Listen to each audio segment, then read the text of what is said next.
Hello, so in this lecture, we will see SSM automation and we will see the steps of SSM automation and the features of it in this lecture.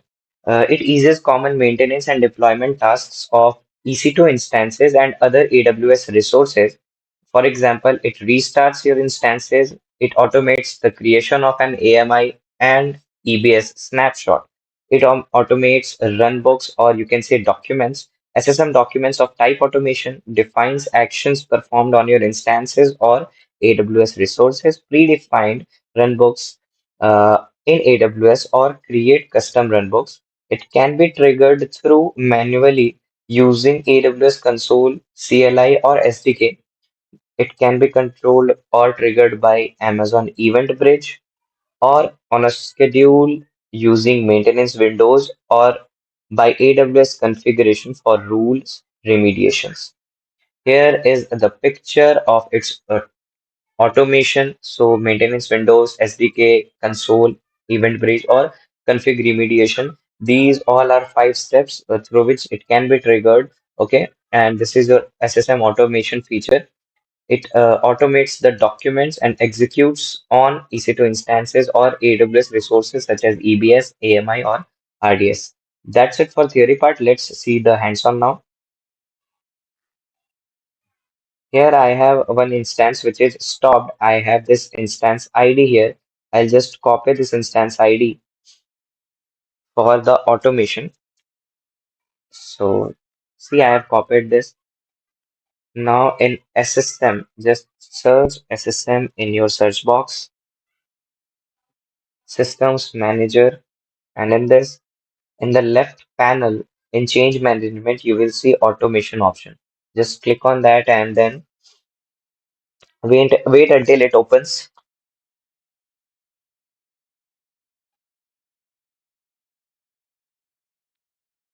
So, one is in process in progress, one execution is in progress. I'll just end up that. I'll try to end up this execution so that I can do another one. So, let's just cancel this execution. Yep, it is successfully cancelled. See, to start an automation, what you have to do, you just have to click on this execute automation, and then here are run books or documents. Okay, and you can search any of these like AWS documentation, remediation, patching, security, instance management, data backup, AMI management, self-service support workflows, resource management, cost management, or any other run book you can choose. But for this uh, lecture, I'll be choosing AWS restart option to restart our instance. And basically, that restart consists of 2 steps.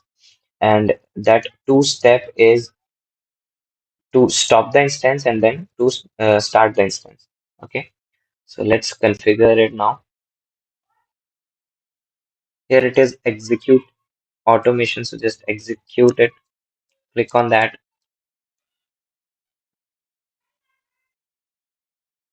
Okay. We will go through rate control. You have 4 options. Simple execution, which executes directly on the target.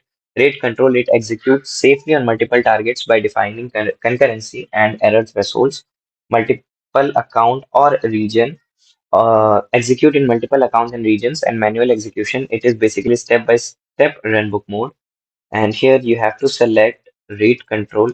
For this lecture, I am selecting target parameter. I will be selecting instance ID. You can select automation assume role also. So what are the targets? So I'll be choosing all the instances because I have only one. And yeah, then I have to choose I am a role. So if you want, you can choose I won't be choosing. I'll skip this step right now.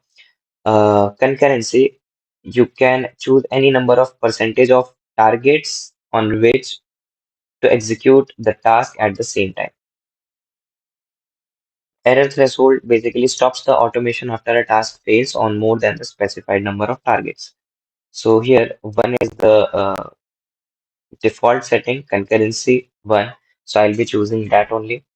Let's execute this process now.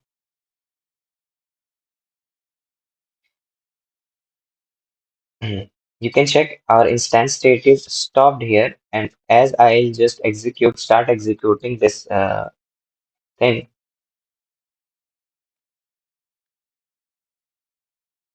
so my execution has been initiated here. You can click on this link to see the steps, step execution ID. Let's click on this. And yep, as my instance was already stopped, so first step is already success, status is success. And second step is in progress, which is start instances.